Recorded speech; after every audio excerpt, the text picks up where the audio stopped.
Imaginez un pays où l'on trouve une prison spécialement conçue pour héberger des ours polaires. Un territoire où autrefois, les hôtes offraient en signe d'hospitalité des épouses aux voyageurs, et où des pistes d'atterrissage et de décollage ont été aménagées pour accueillir des engins volants mystérieux, souvent désignés sous le nom d'objets volants non identifiés.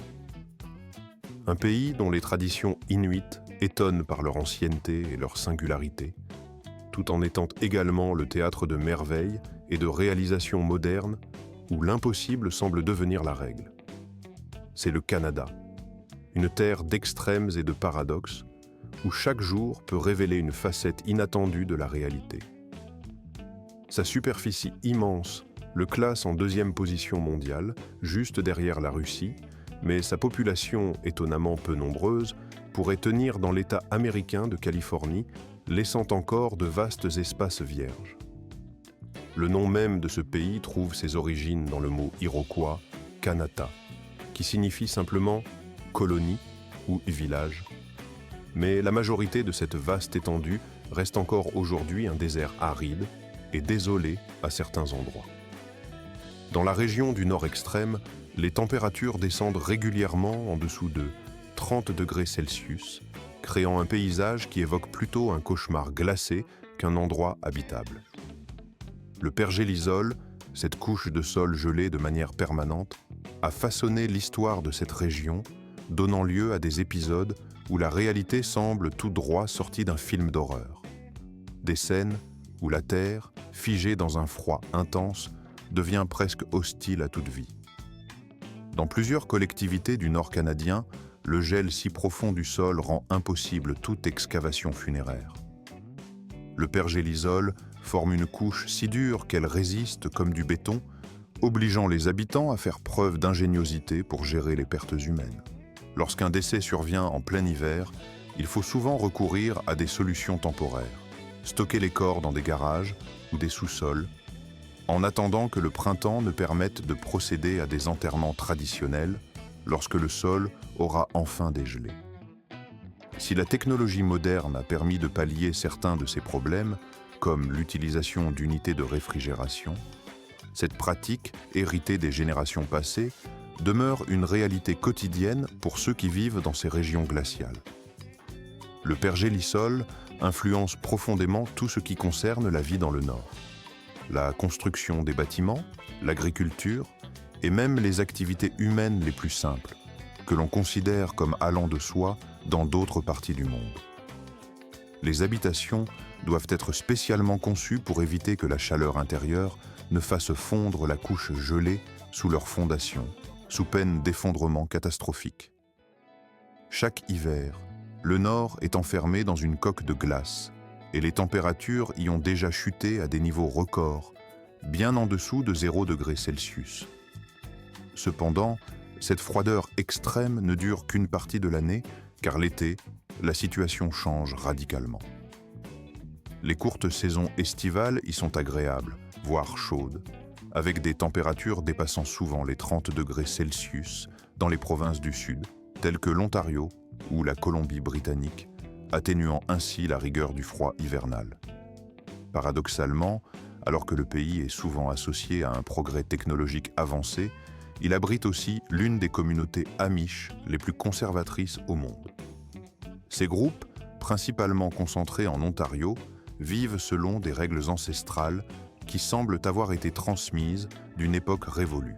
Leur mode de vie, strictement régulé par l'ordung, un ensemble de règles non écrites, régit chaque aspect de leur existence, leur imposant un respect rigoureux des traditions, à la manière d'un héritage immuable, imperméable au progrès moderne. Il leur était interdit d'accéder à l'électricité, d'utiliser des appareils modernes, de naviguer sur Internet ou même de connaître l'existence des réseaux sociaux. Leur vie se déployait exclusivement dans le cadre d'une existence centrée sur l'agriculture traditionnelle, fondée sur l'autosuffisance complète. Les jeunes garçons et filles traversaient une étape appelée le Rumsping, une période durant laquelle ils pouvaient sortir de leur communauté pour explorer le monde extérieur, mais seulement pour un temps limité. c'était une étape cruciale, un rite de passage au terme duquel ils devaient choisir leur avenir. Embrasser pleinement le mode de vie amish ou rester en dehors de la communauté pour toujours. Pendant cette période transitoire, ils avaient la possibilité de goûter à ce qui leur était interdit en temps normal. La technologie, les vêtements modernes, les fêtes, sans oublier l'alcool ou les substances stimulant le système nerveux. C'était comme une brève bouffée de liberté, une occasion de ressentir ce que l'on pourrait qualifier de douce rébellion, tout en étant sous la surveillance attentive de leur communauté. Si, après cette expérience, ils choisissaient de ne pas revenir, ils perdaient irrémédiablement tout lien avec leur famille et leur communauté, comme si leur existence était effacée, rejetée dans l'oubli. Cependant, malgré la sévérité de cette sanction, plus de 90% des jeunes Amish revenaient sur leur décision, choisissant finalement de se faire baptiser et d'intégrer à nouveau la communauté. Imaginez une seconde. Après avoir expérimenté le confort et la facilité du monde moderne, une majorité écrasante, presque 9 sur 10, renonçait volontairement à cette vie pour revenir à un mode de vie dépourvu d'électricité, de technologie et de tout ce qui caractérise la société contemporaine. D'autres traditions, profondément ancrées, étaient également soigneusement préservées. Par exemple, le regroupement, cette étape où les jeunes couples partageaient des nuits entières, mais en restant dans leurs vêtements, séparés par une simple planche ou une couverture, dans une sorte de parade nuptiale contrôlée. Les hommes amish ne se faisaient pousser la barbe qu'après leur mariage, un signe visible de leur statut familial, permettant à tous de reconnaître leur place dans la société. De même, ils évitaient de porter des boutons qu'ils considéraient comme une manifestation de vanité ou comme un symbole d'attirail militaire, une référence à des valeurs qu'ils cherchaient à fuir. La communauté amish, avec ses coutumes strictes, contrastait fortement avec la diversité des traditions que l'on pouvait rencontrer ailleurs, comme celle des peuples autochtones, notamment les Inuits. Mais ces derniers, souvent désignés à tort par le terme d'Esquimaux, portaient eux aussi des pratiques qui pouvaient choquer une personne moderne. En effet, l'appellation Esquimau, issue du mot algonquin signifiant « celui qui mange de la viande crue », était considérée comme offensante par beaucoup d'Inuits eux-mêmes, qui préféraient se désigner par leur nom, respectueux de leur identité. Selon leurs coutumes ancestrales, si un homme venait rendre visite à une famille inuite, l'hôte pouvait, en signe de respect et de générosité extrême, offrir sa propre femme à l'invité pour la nuit. Cette pratique, qui pourrait sembler étrange ou même choquante à nos oreilles, n'avait rien de déshonorant dans leur culture. Au contraire, elle représentait un acte profondément ancré dans leur vision communautaire, leur entraide et leur capacité à survivre dans l'un des environnements les plus rudes de la planète. Si une telle proposition m'était faite, il est certain que je ne pourrais pas la refuser, tant elle incarnait une forme d'hospitalité extrême et de confiance mutuelle. Et vous, dans les commentaires, écrivez le chiffre 4 pour symboliser cette pratique unique. Refuser une telle offre aurait été perçu comme une insulte grave, risquant de créer des conflits ou de porter atteinte à la dignité de l'invité. Par ailleurs, les femmes inuites avaient aussi leur propre liberté de choix dans ces situations, et la pratique elle-même était souvent liée à des croyances spirituelles, guidées par des chamans appelés angak. Ces figures, qui tenaient un rôle essentiel dans la communauté, agissaient comme intermédiaires entre le monde des humains et celui des esprits. Ils exécutaient des rituels de guérison, de protection et de guidance, assurant la cohésion et la survie de leur peuple face aux intempéries et aux dangers permanents de leur environnement. Les Inuits, profondément ancrés dans leurs traditions ancestrales, pratiquaient également un rituel particulier de changement de partenaire, mais celui-ci n'avait pas d'autre but que religieux et spirituel. Ces cérémonies, menées avec un sérieux et une révérence absolue, étaient toujours sous le contrôle strict de leur chef, qui en régissait chaque étape avec la sagesse accumulée au fil des générations. Au fil des millénaires, ces pratiques ont été façonnées et transmises comme des mécanismes essentiels à la survie de leur communauté. La coopération, la solidarité et le partage de toutes leurs ressources, y compris la camaraderie la plus sincère, constituaient la pierre angulaire de leur mode de vie. Ces traditions, souvent empreintes de symbolisme et de spiritualité, faisaient la différence entre la vie et la mort dans un environnement aussi rude et impitoyable. À l'image de leur organisation sociale, ils avaient aussi su créer des structures uniques, comme le seul hôtel de glace en Amérique du Nord. Un véritable chef-d'œuvre d'ingéniosité et d'artisanat. Aujourd'hui, on peut passer sans transition des rites anciens à des innovations modernes qui semblent défier l'impossible. Qui aurait cru qu'il serait un jour envisageable de dormir sur un lit entièrement fait de glace, dans un lieu situé au cœur du Québec? Pourtant, c'est une réalité tangible à l'hôtel de glace, le seul établissement de ce genre sur l'ensemble du continent nord-américain. Chaque année, ces bâtisseurs mobilisent plus de 500 tonnes de glace et 14 000 tonnes de neige compacte pour ériger cette structure éphémère qui font chaque printemps pour renaître ensuite, plus spectaculaire encore. À l'intérieur, la température est maintenue à peu près à moins de 5 degrés Celsius, créant un environnement glacé mais soigneusement contrôlé. Les visiteurs y dorment dans des sacs de couchage spécialement conçus pour résister au froid extrême, posés sur des lits sculptés directement dans la glace solide, véritables œuvres d'art éphémères. Les cocktails, servis dans des verres taillés dans la glace, apportent une touche de magie et de fraîcheur à l'expérience. Certains choisissent même de sceller leur union dans la chapelle de glace, où les sièges sont minutieusement sculptés dans des blocs de neige, créant un décor féerique et insolite. Malgré les conditions extrêmes, ou peut-être à cause de cette difficulté même, cet hôtel attire chaque année plus de 100 000 visiteurs venus du monde entier, désireux de vivre cette aventure unique. Dormir sur la glace, dans un univers de cristaux transparents et d'éclats de lumière gelée. Cependant, les Canadiens ne se limitent pas à bâtir avec la glace. Ils savent aussi célébrer avec enthousiasme.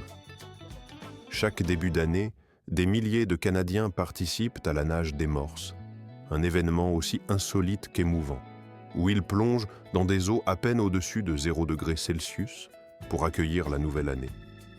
Ce n'est pas une simple folie passagère, mais une tradition profondément ancrée. En Ontario seulement, cette manifestation a permis de récolter plus de 300 000 $ canadiens en 2023, au profit d'œuvres caritatives. Les participants, souvent vêtus de costumes ou de maillots de bain colorés, reçoivent des certificats, des badges, et parfois même des câlins en peluche représentant des ours polaires, comme autant de souvenirs de cette expérience hors norme. Ces événements se tiennent dans des grandes villes telles que Toronto, Vancouver ou Ottawa, attirant des dizaines de milliers de spectateurs et de participants. Pour beaucoup, sauter dans cette eau glacée ne se réduit pas à un simple défi physique, mais devient aussi une pratique visant à améliorer la qualité du sommeil, à diminuer le stress et à renforcer le système immunitaire. Une sorte de vitamine naturelle, mais en version action. Si vous avez suivi jusqu'ici, cela signifie que cette vidéo vous a plu et nous en sommes sincèrement ravis. N'oubliez pas de prendre quelques secondes pour vous abonner à la chaîne et activer les notifications afin de ne pas manquer nos prochaines découvertes. Maintenant, penchons-nous sur un lieu tout aussi étonnant, voire plus insolite, la prison la plus inhabituelle du Canada. Peut-être même la plus extraordinaire au monde. En effet, le Canada possède la seule prison sur la planète conçue spécifiquement pour les ours polaires. Située dans la petite ville isolée de Church, dans la province du Manitoba, cette prison singulière se trouve à environ 1000 km au nord de Winnipeg, dans une région où la nature sauvage règne en maître. Les habitants de cette localité sont confrontés à une situation pour le moins inhabituelle. Ici, la population D à Churchill, une petite ville où la population ne dépasse pas à peine 900 habitants, la vie se déroule dans une quiétude presque intemporelle. un rythme lent qui contraste fortement avec la rudesse du climat et la nature sauvage qui entoure cette région isolée. Pourtant, cette tranquillité fragile est régulièrement bouleversée par des événements aussi surprenants qu'inattendus. En effet, dans cette contrée reculée, il arrive que, lors de certaines saisons, jusqu'à 10 000 ours polaires, ces majestueux géants blancs se déplacent en masse, attirés par un phénomène mystérieux et peu compréhensible pour les habitants. Lorsqu'ils se hasardent dans la ville à la recherche de nourriture, les habitants, habitués à ces incursions, savent qu'il leur faut agir rapidement. Ils composent alors une ligne téléphonique spéciale, une hotline dédiée uniquement à la gestion de ces rencontres insolites. Les agents chargés de la faune, parfois munis de lance-roquettes ou de balles en caoutchouc, interviennent avec une précision presque chirurgicale pour faire fuir les animaux. Leur mission est de protéger à la fois la population humaine et la vie sauvage, tout en minimisant l'impact sur ces animaux majestueux. Si, malgré ces efforts, la menace persiste, la solution drastique est adoptée. Les ours sont euthanasiés. Mais ce n'est pas tout. Après cette étape difficile, ils sont envoyés directement dans un établissement carcéral, une prison spéciale conçue pour accueillir ces grands carnivores. Ce lieu, autrefois un hangar destiné à abriter des avions militaires, a été réaménagé pour accueillir 28 cellules, chacune mesurant environ 3,60 m de large pour près de 5,80 m. Les ours, une fois capturés ou endormis, y passent en moyenne une trentaine de jours.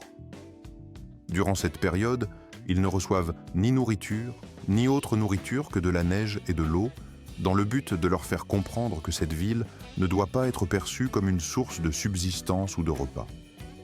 La nature, dans sa sagesse, a doté ces animaux d'une capacité étonnante à survivre longtemps sans manger, ce qui fait que cette période d'isolement ne compromet pas leur santé.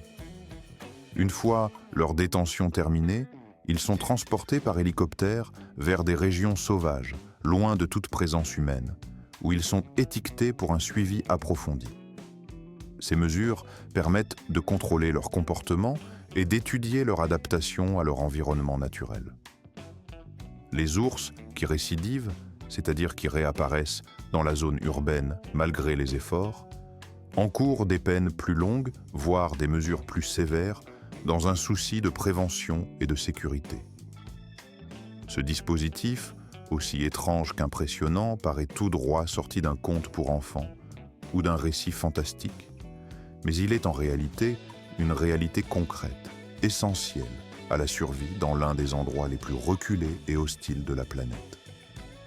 On pourrait croire à une invention de l'imagination, mais tout cela est parfaitement vrai et constitue un exemple remarquable de l'ingéniosité humaine face à la nature sauvage.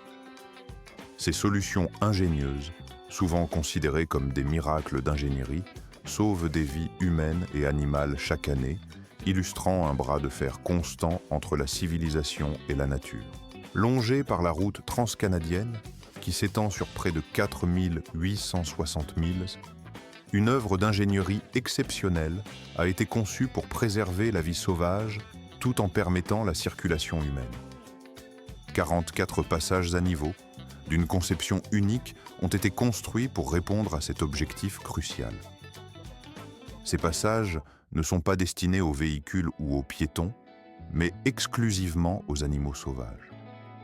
Parmi eux, 6 ponts surélevés de couleur verte se dressent au-dessus des routes, offrant un passage sûr pour la faune. En outre, 38 tunnels souterrains ont été aménagés sous la chaussée, formant un réseau souple et discret permettant à la faune de traverser en toute sécurité ces axes de circulation souvent dangereux. Ce dispositif, dépourvu de panneaux, de feux ou d'instructions visibles, repose uniquement sur l'instinct naturel des animaux. Pourtant, chaque année, ces passages enregistrent plus de 150 000 traversées effectives, preuve de leur efficacité remarquable. Les ours, les orignaux, les cerfs, les loups et même certaines tortues utilisent instinctivement ces passages pour se déplacer entre les habitats, évitant ainsi de risquer leur vie ou celle des automobilistes. ce réseau ingénieux a permis de réduire de 80% le nombre de considérons, par exemple, la question des stimulants qui ont été légalisés dans certains pays. Le Canada, à cet égard, occupe une place à part puisqu'il est devenu, tout récemment, le second pays au monde, après un seul autre, et le premier parmi les nations du G7, à autoriser pleinement l'usage récréatif de cette substance sur l'ensemble de son territoire. Depuis le mois d'octobre de l'année 2018, les adultes canadiens ont désormais le droit de transporter, en toute légalité, une quantité pouvant aller jusqu'à 30 grammes lorsqu'ils se trouvent à l'extérieur de leur domicile. De plus, ils ont la possibilité de faire pousser des plantes chez eux, à des fins strictement personnelles, sans craindre d'être poursuivis ou sanctionnés. Le but de cette mesure, adoptée par le gouvernement, était clairement d'atténuer le taux de criminalité lié au trafic et à la consommation, tout en protégeant les jeunes contre l'accès à ces substances. Tout semblait alors évident, simple, évident, presque parfait dans sa logique. Pourtant, la position du Canada sur d'autres sujets liés à cette question soulève des contradictions pour le moins surprenantes, voire déconcertantes. Par exemple, si les services destinés aux adultes sont parfaitement légaux, il demeure interdit de leur offrir un paiement en échange de ces services. Il faut bien répéter cette idée car elle paraît presque incroyable. Les artistes, qu'ils soient interprètes ou exécutants, peuvent faire de la publicité pour leurs prestations et fournir leurs services dans un cadre légal. Cependant, leurs clients risquent la peine de prison allant de 18 mois à 5 années, simplement pour avoir consommé ou utilisé ces services. Les autorités justifient cette incohérence en affirmant qu'elles traitent ainsi les auteurs de ces actes comme des victimes, non comme des criminels. Mais pour les critiques, cette approche ne fait qu'accroître le danger, créant un contexte où tout le monde en sort perdant. Imaginez une entreprise dont l'activité est parfaitement légale, mais dont la clientèle devient automatiquement criminelle dès lors qu'elle utilise les services proposés. C'est comme si l'on autorisait l'ouverture de restaurants, mais qu'il était interdit d'y manger. Une situation absurde qui n'a pas manqué de provoquer de nombreux procès, ainsi qu'un débat passionné et continu sur la véritable efficacité de telles lois, sur leur capacité à protéger réellement la population qu'elles prétendent défendre. Un jour, cette problématique a même provoqué une véritable agitation dans toute la ville. À Montréal, chaque année, plus de 100 000 personnes changent de domicile en seulement 24 heures. Ce phénomène, connu sous le nom de Journée du déménagement, se déroule toujours le 1er juillet, jour de la fête nationale du Canada. La métropole se métamorphose alors en une tempête de chaos organisé, où chaque résident transporte une partie de sa vie vers un nouveau lieu. Dans les rues, on peut voir des réfrigérateurs pendus à des vélos, des canapés glissant sur les trottoirs et des piles de livres soigneusement empilés dans des poussettes pour bébés.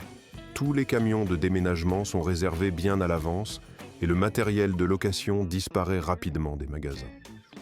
La demande de pizza ne se fait pas attendre, car les transporteurs épuisés cherchent une collation pour tenir le coup.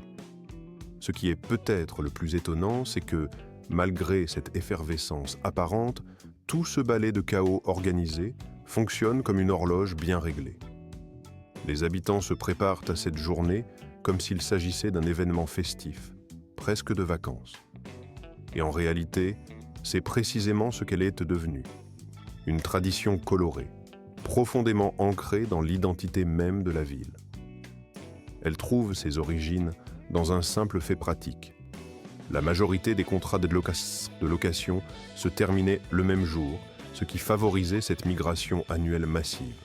Au fil du temps, cette habitude s'est muée en un rituel populaire, une manifestation de la vitalité et de la résilience de Montréal, un symbole de son esprit communautaire. Quant à la performance environnementale du pays, il faut reconnaître qu'elle est aussi extrême que tout le reste dans ce vaste et complexe territoire canadien. Le Canada occupe une position remarquable dans le classement mondial des pays par fréquence aérienne, se plaçant ainsi en 3e position, juste après 2 nations que sont l'Estonie et l'île Maurice. Cette position n'est nullement le fruit du hasard ou d'un simple accident statistique. En effet, plus de 31% de l'ensemble de son territoire est recouvert de forêts, ce qui représente à lui seul plus de 10% des forêts présentes sur la planète entière. Ces vastes étendues de bois et de verdure qui s'étendent à perte de vue façonnent un air si pur, si chargé d'oxygène et de fraîcheur qu'il diffère sensiblement de celui que l'on trouve dans la majorité des autres régions du monde. La grandeur de ces espaces verts confère au pays une qualité de l'atmosphère inégalée, presque irréelle dans sa pureté. Mais l'histoire environnementale du Canada ne se limite pas à cette richesse sylvestre. Elle se déploie également dans ses frontières avec ses voisins du Sud. La frontière conjointe qu'il partage avec les États-Unis, d'une longueur exceptionnelle de 5525 milles, constitue la plus longue frontière terrestre au monde, couvrant tout un continent. Ce trait géographique témoigne d'une histoire commune et d'une proximité qui façonne la géopolitique et la culture de cette vaste région.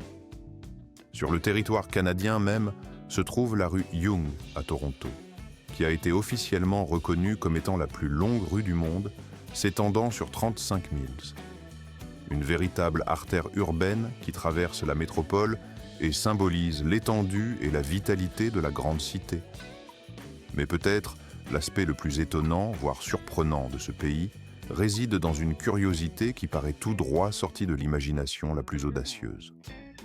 En 2067, le Canada a érigé la toute première piste d'atterrissage dédiée aux objets volants non identifiés, communément appelés OVNIs, dans la petite ville de Saint-Paul, située dans la province d'Alberta. Ce lieu, qui pourrait sembler anecdotique, abrite aujourd'hui un musée dédié aux phénomènes extraterrestres, proposant aux visiteurs des expositions intrigantes et riches en mystères, évoquant des rencontres et des observations insolites. La véritable question demeure quant à l'usage précis de cette piste. S'agissait-il simplement d'une installation expérimentale ou bien d'un lieu destiné à accueillir des visites venues d'ailleurs? Le secret reste entier, mais cette initiative témoigne sans aucun doute de la volonté du Canada de ne pas laisser passer une seule opportunité, même la plus invraisemblable, pour explorer l'inconnu. Cette ouverture d'esprit, cette curiosité insatiable face à l'impossible, explique peut-être en partie pourquoi le pays possède un réseau impressionnant de 147 aéroports dispersés sur son territoire. Un chiffre qui en fait le troisième plus grand réseau aéroportuaire au monde, après ceux des États-Unis et du Brésil. Le Canada apparaît ainsi comme un pays si accueillant et si hospitalier qu'il a même créé ses propres aérodromes destinés à accueillir tout étranger ou visiteur potentiel, qu'il soit humain ou non. Une autre facette fascinante de la culture canadienne réside dans sa tradition du café, incarnée par la célèbre chaîne Tim Hortons. L'image du Canadien faisant la queue dans le froid mordant, patientant pour obtenir une tasse de café à $1 dans l'un de ses établissements, n'est pas simplement un stéréotype, mais bien un phénomène culturel profondément ancré dans l'identité nationale. Avec plus de 4000 établissements répartis à travers tout le pays, Tim Hortons est devenu une véritable institution. Dans de nombreuses villes, il suffit de fermer les yeux un instant et de se laisser guider par l'instinct.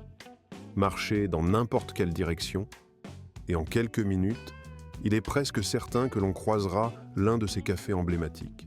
Les Canadiens, affectueusement, désignent cette chaîne comme leur époque, soulignant à quel point elle fait partie intégrante de leur quotidien.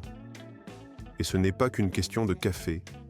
Tim Hortons représente un lieu de rassemblement, un espace où se tissent des liens informels, où se croisent toutes les générations. Le Canadien moyen consomme en moyenne 3 tasses de café chaque jour, ce qui place le pays parmi les leaders mondiaux en matière de consommation de cette boisson stimulante. Mais le café ne se limite pas à une simple boisson. Il devient aussi une occasion de dialogue et de socialisation. Dans ces cafés, des retraités de plus de 75 ans se retrouvent pour discuter de questions. Au cœur de l'île du Prince-Édouard, non loin des terres sauvages de la Nouvelle-Écosse, se dresse un monument d'une beauté singulière.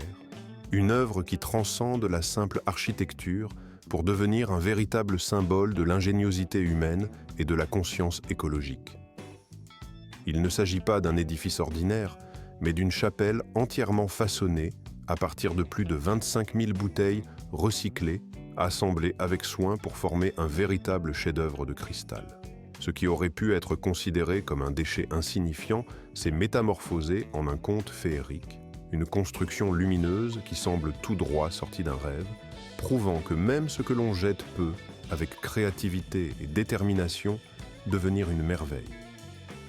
L'histoire de cette chapelle remonte à l'année 1979, lorsque Édouard Arsène, un électricien à la retraite, reçut une photographie illustrant une maison faite de bouteilles en Californie. Touché par cette image, il sentit naître en lui une idée qui ne le quittera plus. Pendant 6 longues années, il s'attela à collecter, avec patience et passion, des bouteilles provenant de la région où il vivait, provenant de soda, de vin, de bière, mais aussi de parfums. Son but était clair, transformer ces objets de consommation en une œuvre d'art architecturale, un symbole tangible de la nécessité de préserver notre planète tout en célébrant la beauté de la créativité humaine. Ainsi, il rassembla un nombre impressionnant de ces contenants colorés qui, une fois assemblés, donnèrent naissance à une structure à la fois solide et éblouissante, dont la transparence et la diversité chromatique évoquaient un palais de cristal, un rêve de lumière. Lorsque le soleil joue à travers le millefeuille de verre coloré de la chapelle, l'espace s'illumine d'une manière magique, transformant l'endroit en une sorte de cathédrale de lumière, rivalisant de splendeur avec les plus célèbres vitraux du Moyen-Âge. La lumière, filtrant et se dispersant, confère à la structure une aura presque divine, comme si la nature elle-même avait sculpté cette œuvre à partir de ses propres trésors. Mais Edward ne se contenta pas d'un seul bâtiment. Il imagina tout un complexe, comprenant un clocher pointant vers le ciel bleu, une petite chapelle secondaire, un jardin zen apaisant aux herbes soigneusement entretenues, et même une maison de thé, où les visiteurs pouvaient se retrouver pour partager un moment de calme et de contemplation. Tout cela est constitué uniquement à partir de bouteilles recyclées, une démonstration éclatante de ce que la récupération et la réutilisation peuvent accomplir. L'ensemble évoque à distance un village enchanté, sorti tout droit d'un conte de fées, où chaque pierre, chaque verre semble raconter une histoire de renaissance et d'espoir. L'accès à ce lieu magique est modique. Une contribution comprise entre 5 et 7 $ canadiens permet à chacun de pénétrer dans cet univers féerique, tandis que les bénéfices servent à financer de nouveaux projets de recyclage, toujours plus ambitieux et inspirants. Au fil du temps, cette institution a gagné en renommée, attirant artistes, photographes, mais aussi des couples désireux de sceller leur amour dans un décor exceptionnel, parmi des milliers de bouteilles scintillantes, sous le soleil ou à la lueur des étoiles. La chapelle est devenue un symbole de l'engagement écologique, un lieu où la beauté et le respect de l'environnement se conjuguent pour offrir une expérience unique. Le Canada, vaste pays de paysages variés et de trésors naturels, se révèle être un véritable paradis pour ceux qui recherchent l'aventure, la découverte et l'émerveillement. Commencez par le parc national de Banff, un écrin de montagnes enneigées, où il est possible de se relaxer dans une source thermale chauffée à 100 degrés Fahrenheit, tout en contemplant la majesté des sommets environnants. Le lac Louise, dont la teinte turquoise évoque un rêve, offre un spectacle sans égal. Tandis que la nuit, l'hôtel légendaire Fernie Springs accueille les voyageurs qui souhaitent vivre une expérience hors du commun, ayant autrefois hébergé des membres de la famille royale britannique. À plus de 4500 pieds d'altitude, dans un environnement d'une pureté cristalline toute l'année, ces lieux invitent à la détente et à la renaissance dans la nature la plus authentique. Ensuite, cap sur le Québec, souvent surnommé le petit Paris de l'Amérique du Nord, ou les rues pavées, les cales. Les passionnés de la nature seront invariablement séduits par la magie de l'île de Vancouver, un véritable havre de verdure et de splendeur. Sur cette terre exceptionnelle, le jardin Bouchard s'étend à perte de vue, dévoilant une palette impressionnante de plus de 900 variétés florales qui s'épanouissent tout au long de l'année, offrant un spectacle permanent de couleurs, de parfums et de formes. Les forêts tropicales luxuriantes qui recouvrent une partie de l'île rugissent d'un silence mystérieux, évoquant à la fois la puissance de la nature et sa douceur infinie. Après une promenade à travers ces paysages enchanteurs, il est possible de se laisser tenter par un goûter royal, servi dans un cadre somptueux où chaque détail évoque la noblesse et la magnificence d'un moment d'exception. Dans ce décor féerique, les saveurs délicates et les mets raffinés se mêlent pour offrir une expérience gustative inoubliable, digne d'un véritable festin. N'oublions pas la célèbre cascade de Néagarsk, un monument naturel d'une beauté saisissante. Sur le côté canadien de cette frontière mythique, les panoramas atteignent des sommets d'émerveillement, offrant certains des points de vue les plus spectaculaires au monde. Une promenade en bateau à cornes, un type d'embarcation traditionnelle, permet de s'approcher de si près du rideau d'eau qui se déverse avec force et grâce, créant un spectacle de poussière d'eau éblouissante où la nature livre toute sa puissance dans un ballet de vaporisation et de lumière. Pour clore cette journée magique, il est conseillé de monter dans le restaurant tournant situé au sommet de la tour Skyland, d'où l'on peut admirer, dans une ambiance feutrée, les lumières scintillantes de la ville qui s'étendent à perte de vue en contrebas. La perspective est à la fois vertigineuse et apaisante, offrant un dernier regard sur cette mosaïque urbaine sous un ciel étoilé. Le Canada, pays de festivals et de célébrations, n'attend qu'à révéler ses multiples facettes tout au long de l'année. Lorsque l'hiver s'installe, il inaugure la saison avec le Carnaval de Québec, considéré comme le plus grand festival d'hiver au monde. De la fin janvier au début février, cette fête colorée et animée transporte ses visiteurs dans un univers féerique où sculptures de glace monumentales et défilés nocturnes éblouissent par leur créativité et leur éclat. Les participants peuvent se réchauffer avec un verre de caribou chaud, une boisson épicée et réconfortante qui évoque la chaleur humaine au cœur de la froideur ambiante. La danse sur la neige, sous un ciel étoilé, ajoute une touche de romantisme à cette expérience hivernale. N'oublions pas la course de canaille, un spectacle unique réservé aux habitants de cette région glacée, où la traversée de la rivière gelée en skate ou en traîneau constitue un défi à la fois sportif et culturel, un événement que l'on ne peut vivre qu'au Québec, dans une authenticité qui fascine. Lorsque les beaux jours reviennent, les jardins Bouchard en Colombie-Britannique se parent d'un éclat extraordinaire chaque samedi de juillet à début septembre. Des feux d'artifice multicolores éclatent dans le ciel, leurs reflets se dispersant dans les eaux calmes du lac, tandis que la musique classique enveloppe l'atmosphère, créant une symphonie de lumière et de sons qui envoûte tous ceux qui assistent à ce spectacle magique. La nature et l'art se mêlent harmonieusement, offrant une expérience sensorielle d'une intensité rare. Parallèlement, le festival folklorique d'Edmonton, en Alberta, invite les visiteurs à vivre la culture canadienne dans toute sa diversité. Ici, la musique folklorique ne se limite pas à être simplement écoutée, elle devient une expérience immersive. On peut y apprendre à jouer d'instruments traditionnels, s'essayer à la fabrication artisanale avec des artisans locaux et plonger dans l'esprit vibrant et authentique de cette région. C'est une véritable célébration du patrimoine et de la créativité, une immersion totale dans la richesse culturelle du pays. En ce qui concerne la gastronomie canadienne, il est impossible de faire l'impasse sur le plat emblématique qu'est la poutine, souvent considéré comme l'âme du Québec.